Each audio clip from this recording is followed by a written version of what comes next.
नमस्कार मित्रांनो, लग्नानंतर होईलच प्रेम या मालिकेच्या 20 ऑक्टोबरच्या भागात आपण पाहणार आहोत.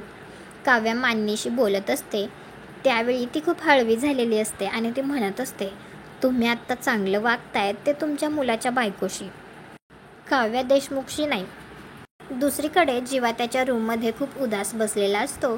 त्यावेळी नंदिनी त्याच्याजवळ येऊन त्याला म्हणत असते, हे सगळं तुम्ही मुद्दामून केलेलं नाही हे माहिती आहे मला, पण या सगळ्याचा काय परिणाम झाला सांगा ना मला.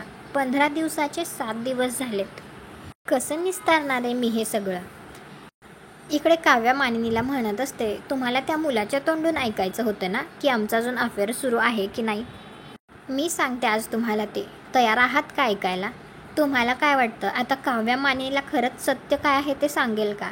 ती सांगेल का की तो मुलगा दुसरा तिसरा कोणी नसून तिचाच मुलगा जीवा होता.